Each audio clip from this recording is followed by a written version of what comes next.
gracious. What was that? Was that a 10? That was a 300. What did you do? I'm like, look at this. Okay, I think this works. All right. Never done anything like this, but we're doing a what's in the bag. It is the most requested video we get. So I'm gonna show you what's in my bag, why it's in there, and show you how it got there. I'll start with the driver, the GT3. Favorite driver I've ever had. I've had it in the bag since last summer when I went to TPI and met with JJ, and I'm gonna show you how that looked. Lenny? So the big thing with fitting for us is that we don't want to define what makes you better. The good part is statistics can help, swing coaches can help those answers for us. And so it defines what's a win at the end of the day. What gets you leaving here going, I'm better today. We're gonna use kind of your stats to kind of drive that narrative. Even though you're a 0 on driving, I think this was kind of one that stood out to me. At your ball speed, you should be a plus. When you look at other handicaps, you're fast. And you just got GT, so you got faster. So at 52% of your fairways, it's like, hey, can we pick up one more fairway around? And is that a quarter of a shot? Beauty. It's kind of the money one. Yeah. Again, this is a little bit what we're talking about from a performance standpoint. That's 164.5 miles an hour ball speed, 12 launch, 2,400 spin, 38-degree land angle. Everything about that's perfect. But I mean, that's 299. Yeah. So from a strokes game for an app, you know, I'm assuming you're not playing it at 7,400. No. Normally 60, 68, 67. Like you're borderline overpowering a golf course at that. Like you don't need verticality here. If anything, we just need, again, on those horizontal ones. Right. So just on the next one, whatever you guys are trying to feel, just exaggerate one, and I just want to see what flight does. Okay.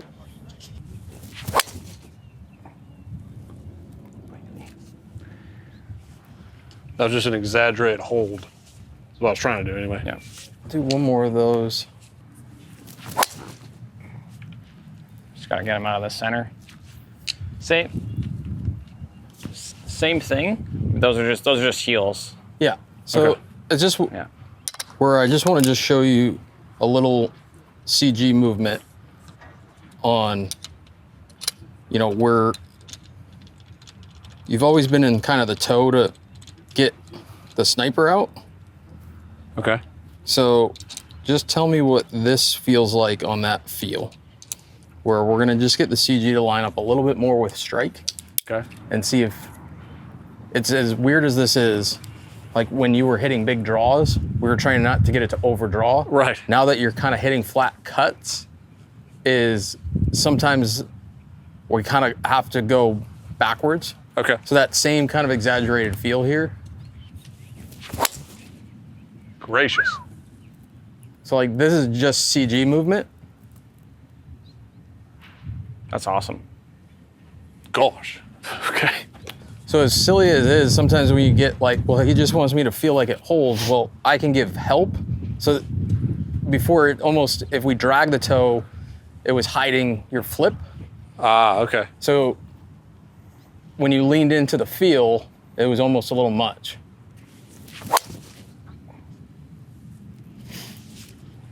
So the goal here is potentially get CG matching that strike a little bit and get a little less gearing. Okay, love it. Because I know that was misstruck, but we lost a mile an hour ball speed. That's crazy. So the goal here is you just are in charge of path Yeah. and let the club take care of the face for you.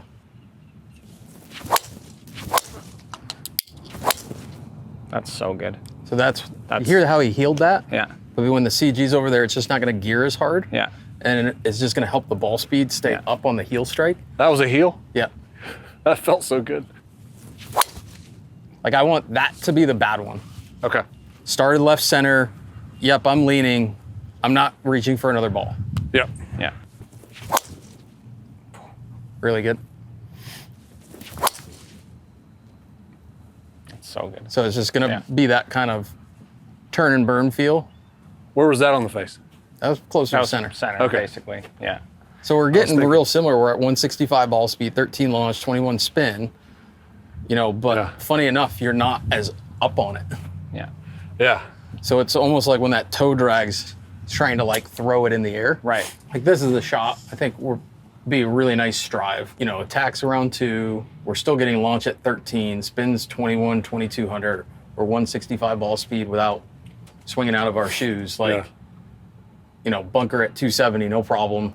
Don't try to hit it up. I just have to hit stock. Yeah. So I went into that session driving it pretty well, but I can tell you that after that session, since I've been in this club, I have gone from a scratch handicap strokes gained driving. I'm now +3. And there's another reason that that driving stat is so good, and that's because I don't always use this off the tee. This is the GT2 3-wood, and JJ specifically set it up for shape. Lenny, cue that. So when we set up 3-wood off the tee, the big one here is going to be getting something that we can look at it 2 ways.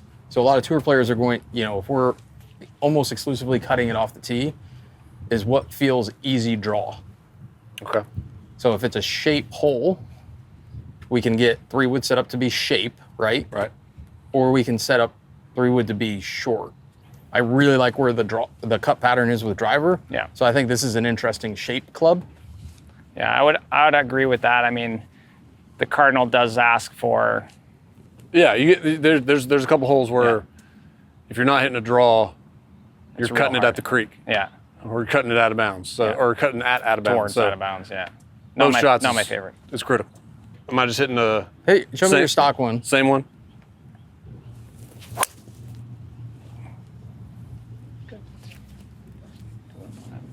How many 3-woods do you hit into a par 5 on average?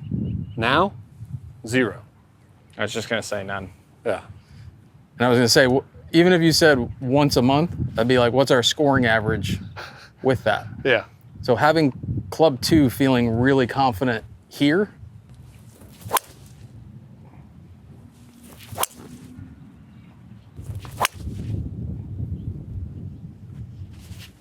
so this is 13.5 loft added. Okay. So just trying to cheat the face angle to mitigate the open. Okay.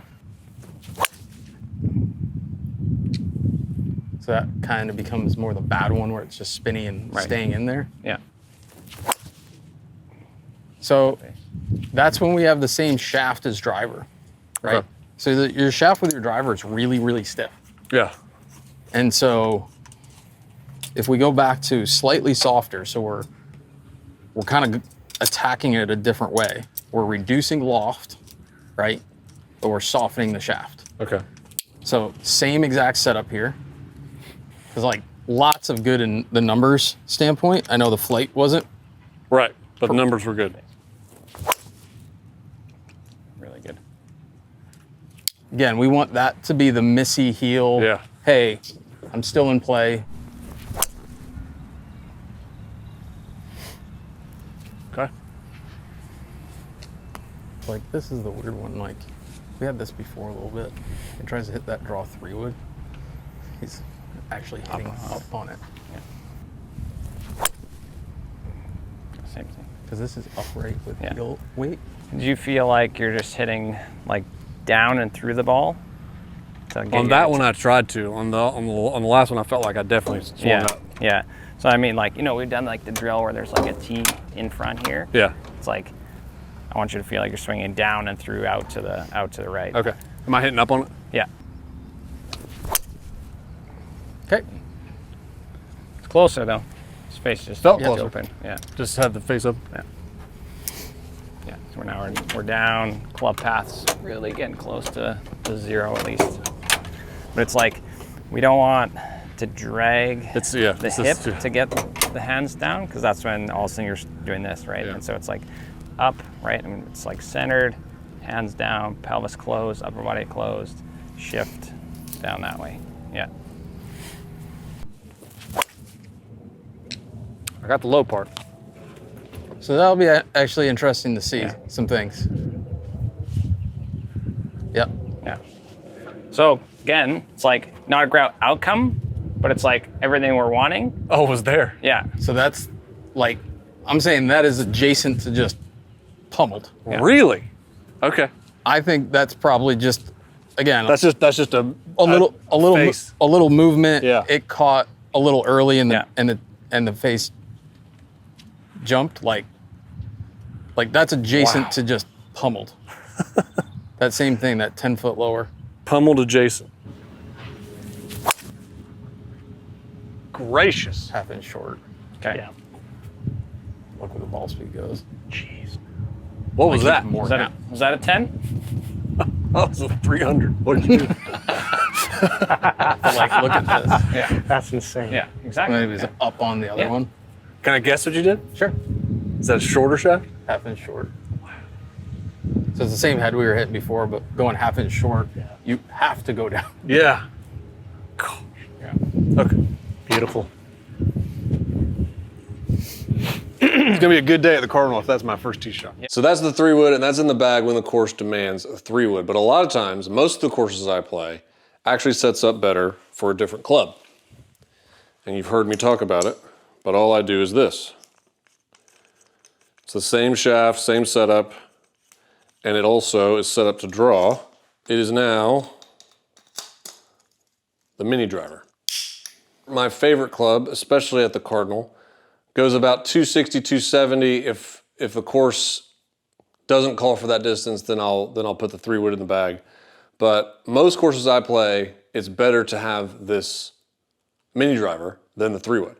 Actually goes off the deck. The way this is shaped, it goes off the deck really well too. And it's one of my favorite clubs to look at. You ready? I'm gonna show you how to really do it. Plus 6 gram. Okay. Heavier weight. Is that just the Well, it could be. overall strength. Yeah. If you just look that way, I can just take this. I know. Today, What do you think about looking down at it? it just looks like it's like this joyful feeling. Yeah. Nostalgia. Feels more comfortable. It does feel like some nostalgia, but it's just like, Yeah. man, I can Yes. lean into this. Yes. Oh man. Really good. Golly. I'm good. That was awesome. 54 ball speed. Yeah, launching at 13. This is going to change your world at the Cardinal. First of all, I think. It honestly should change my world with the Cardinal. Yeah. All right, so that's the top end of the bag. We'll save what's in the polar bear cover. Let's get to the new stuff.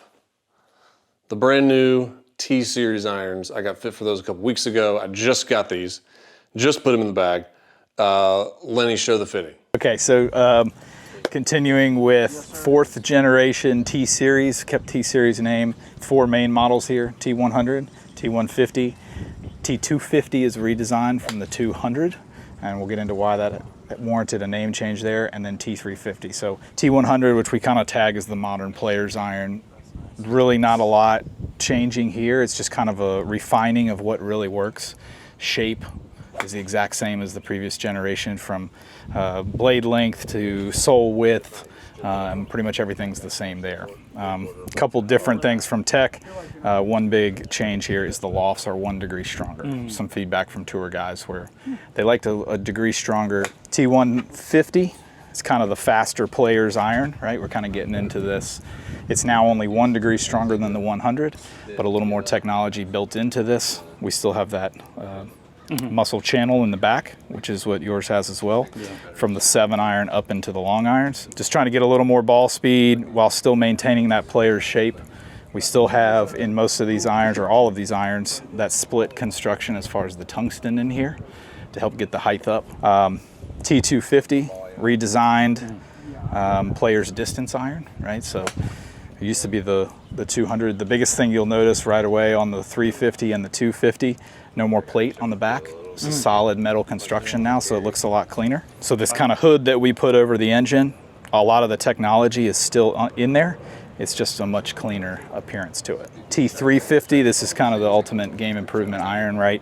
One thing that we'll kind of talk about, like you guys are very knowledgeable on the 3Ds, right? Distance, dispersion, angle of descent, descent angle. That's kind of how our whole, especially when we talk about irons, that's kind of our fitting methodology. They actually use that when they build these irons. So all these irons work together. They're very easy to blend. About 80% of our tour players are playing a blended set. So these are very easy, like you already have, right? They work very well. They work in concert with each other. even going all the way up to the 350. So this is T150, Mike.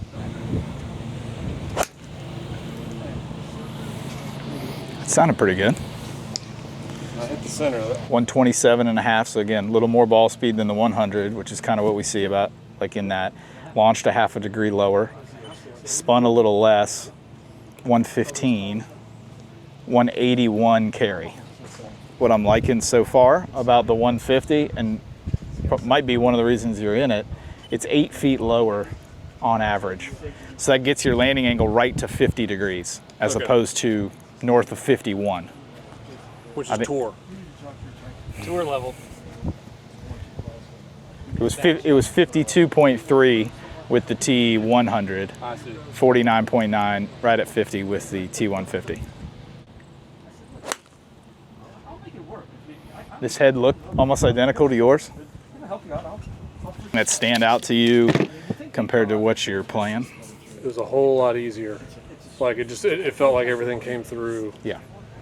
Like I was definitely not dialed in with it because like you saw how crazy it was. Like yeah, but you can feel it like kind of load more, or it just feels smoother. It just feels way smoother. Yeah. Like from here down. Yep. It just feels like. Correct. Good ball. Good ball, pro. Yes, that was hit nicely.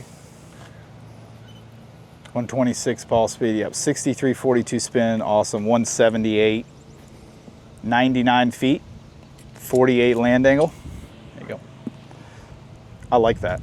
So I still like T150 head for you. Yeah. You know, I don't think we need to drop back down to T100. I think when you start getting into T250 and T350, it might be good in some of the long irons. Yeah. But at least in your mid irons and your short irons, that's really good. 131.5 ball speed there. 190. Yeah, that's hit. I'm a big fan of the font on these, by the way. They changed to a more traditional font, and I'm a big fan of it. So 5-iron through pitching wedge, I'm in a T150. We made a slight shaft change to the AMT White X100s, and that's really just based on how my swing has changed a little bit. I got a little bit more club face control than I did, so this shaft just worked a little better. The other big difference that I saw with just this particular setup that we were excited about was the descent angle was consistently coming down from pitching wedge all the way to 5-iron was coming down at 50 degrees, which is pretty ideal. In 4-iron, I was not quite getting the same height that I wanted in the T150. So like most people that get fit for Titleist, I have a blended set. The 4-iron is a T250, which is very pretty. A big look upgrade from the T200. I used to have a 4.5 T200. The T250 just looks pretty.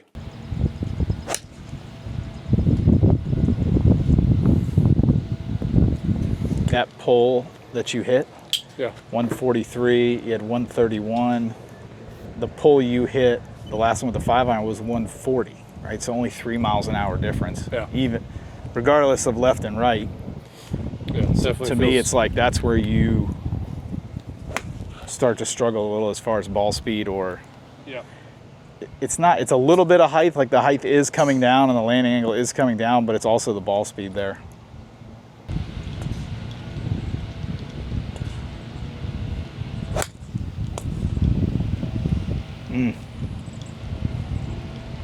I like that. That one was good. So 143. So now all of a sudden we've gotten our ball speed back. 101 feet in the air. 220. That's perfect. 222 carry. That's perfect. So I think in the new ones, you can move back into a 5-iron in the T150 and stay just in the 4-iron I like that. in the 250. Yeah, I love that. Okay, so now I'll go to the surprise. I wasn't expecting this guy. In the Polar Bear head cover is a hybrid, and I've never hit hybrids well. But I was telling Jeff, our fitter, that I struggle in the 240 range. 4-irons like 215, 220, 235, 240, I just don't really have something that I love hitting off the deck. So we tried a couple of hybrids. They didn't go great. I tried a 7-wood. Wasn't for me. And he said he wanted to get creative. So he handed me this, Lenny Kiewit. What a three hybrid? I grabbed a hybrid shaft. Okay. I was going to ask how you usually, do you hit them very often, or? I haven't hit a hybrid in 4 years. Okay. Might get a little crazy here for a minute. Something new, something nobody knows about.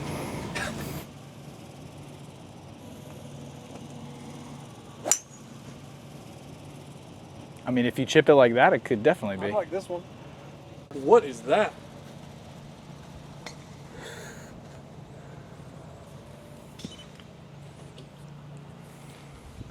Gosh, I felt like that went further than that. That was a missile. What is in this thing? That's a GT1 hybrid, 20 degree. So, I mean, we're talking 7-wood-ish loft here, right? Yeah. And that's with the heavy weights in there, Mike. But I just kind of wanted to see what that number said. 147 ball speed, that's awesome. At 107 that's apex, super high, right? yeah. So again, we talk about that 100, 105 window, somewhere in there for you, at least on an iron. We're there with hybrid kind of 7-wood-ish. So that wouldn't be a bad option there. Let's do it. You know? Yeah, looking down at it, it does have a different shape, but really like it. I was also surprised to hear some tour players have put this model in their bag. So GT1, that goes in the Polar Bear head cover. All right, now let's get to the wedges. Wedges that have been in the bag for a while. This is the SM10. It is a 48 bent to 49. And because of that, 49ers. I went with the 49ers red. One of the guys I grew up watching playing was Roger Craig. So that became R. Craigers 49 degrees. This club has always treated me well, including hitting one of the best shots I ever hit in the last final major that we played. 54 degree SM10, it's a 10S grind. And I got this in the oil can. I just like having different finishes on the different wedges. It just helps me to identify which one I want to hit easier. I've got a little LGLG pattern there in green. This one has also been in the bag since this summer, and I made a grind change here. So this is the 60L grind, and for my daughter, it says pizzazz. It's one of her favorite words in her favorite color, pink. This one's also in the raw, so you see some good rust on here. This is a pretty significant change in grind that I made with the 60 that Shane from TPI helped me out with last year. Lenny, cue that. I'm gonna start with the 6008M. We're gonna hit a few shots. I'm gonna have you start off right at the checkered flag right here in front of us. Just a couple short shots to start off with, just to kind of get some feels. Okay. And then we'll move around a little bit. All right.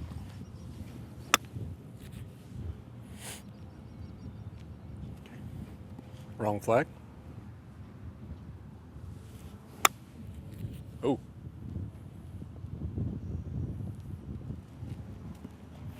So on that one right there, you kind of feel like maybe your hands got a little bit kind of more behind the head. Yeah. A little bit. Yeah, because Gotcha. like it almost flopped on me. Right. A little short.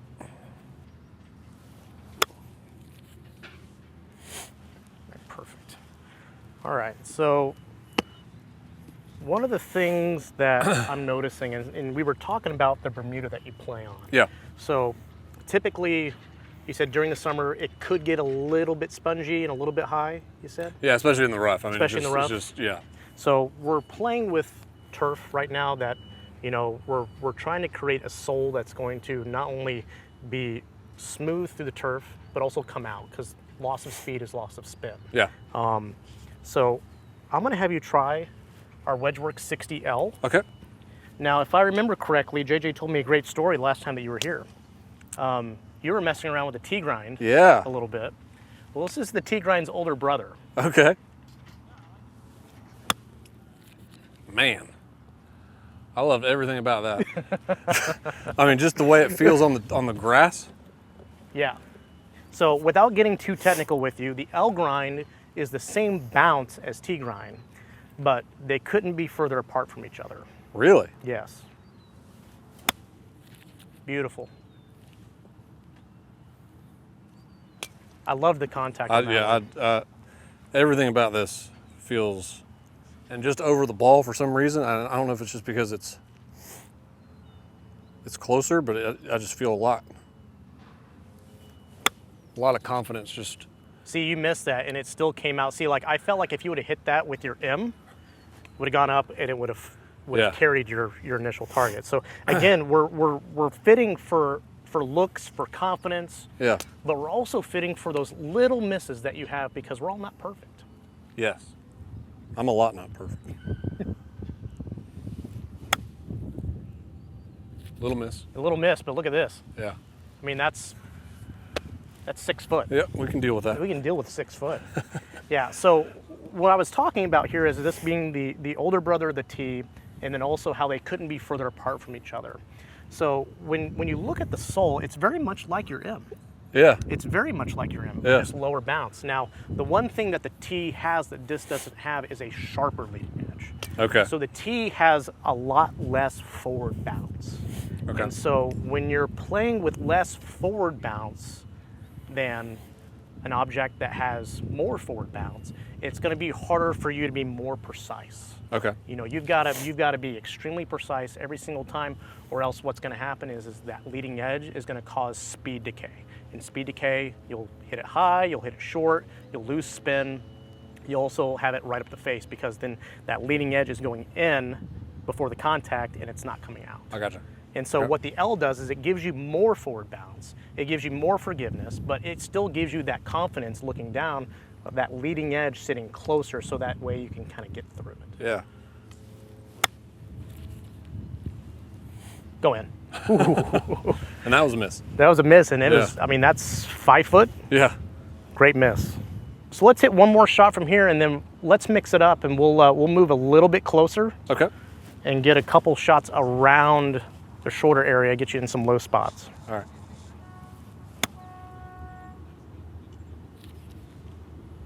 Excellent. I mean, that's a pretty darn good one to end on from this position. Sounds good to me. That's pretty good. What I want to do now is I want to hand you your 08M, go back to something that's a little bit more familiar. Okay. And we're going to hit 3 shots to that checkered flag. Okay. And we're going to take a look and see how the dispersion is, All right. proximity of the hole. Okay. All right, very good.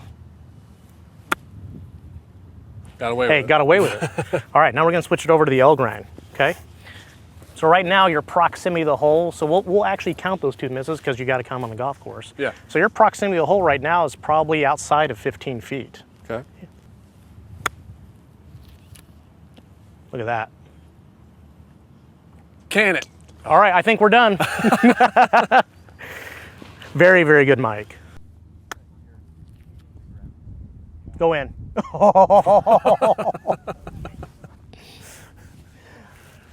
That was really good. I like this thing. Okay, and last but not least, we got our putter. We have a Scotty Cameron Newport 2 Plus. It's also at 36.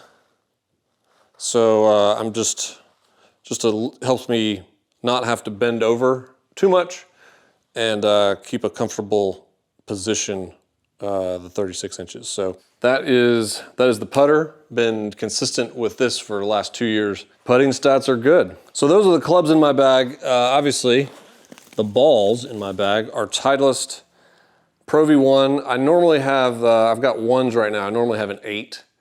So it's the 2025 Pro V1.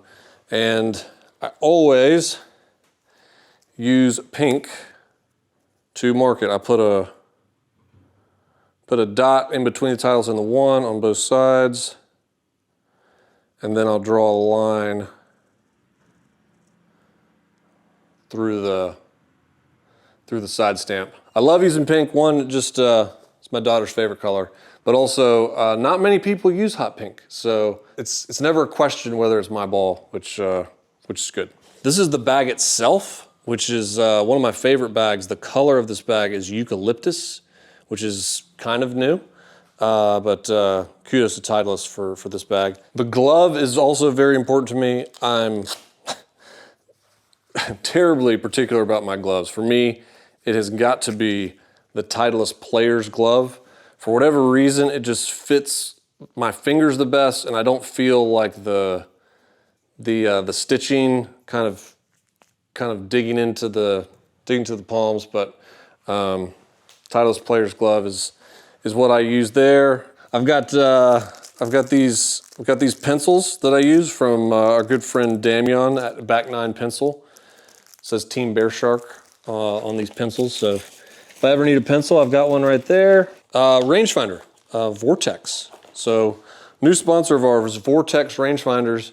It is by far the most accurate rangefinder I've ever used, and it's like a one click. You know how sometimes you can hit the button a number of times and you'll get 156, 159, 154. I've had rangefinders like that for years. This one is one click, it hits the pin, and you know it's accurate. Vortex has long been a scope company, so accuracy is their main thing. So that is my rangefinder. And then I have a GT pouch where I keep my tees. I like using a river birch tee. This one's got our flag on it. And then ball markers, I'll use a variety of different ball markers, but these are two favorites. I love how this one looks. It's the K Club from Ireland. I love using that one. And then so many listeners have sent us a Carl Weathers Chubbs Peterson ball marker. So I have a few of these wooden hands that I'll use from time to time as well. So that's it for the what's in the bag. I can't wait to hit these new T-Series irons. And if you have any questions, leave them in the comments and I'll try to answer them. See you, everybody.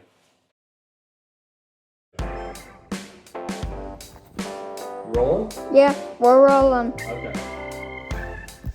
All right, everybody, we've never done this.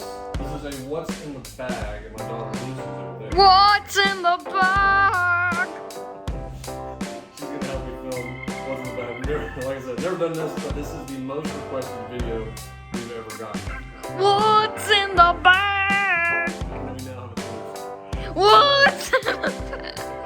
So we're gonna go over what's in my bag, why it's in there, and show you how I got there. Woo, yeah. But I want the ball speed to be 169. Okay. Like, That had to be it. but I'm saying it as much from the okay. feel where there's no Yeah. steer on that puppy. Yeah. Like that is pummeled. Yeah. Yeah. I'm saying like that doesn't seem like redoing the swing. That's just you swinging, not steering. Right. We got our little steerer, Okay. right? Yeah. Your move and flow to like land at 40 and 2200 spin and seeing 167. That's what looking how free your mid iron swing is. Just feeling Just feeling a little more free to do it. feeling good about things. Number one Cardinal. Here it is.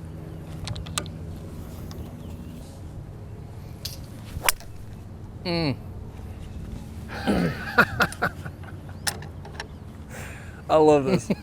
Woo!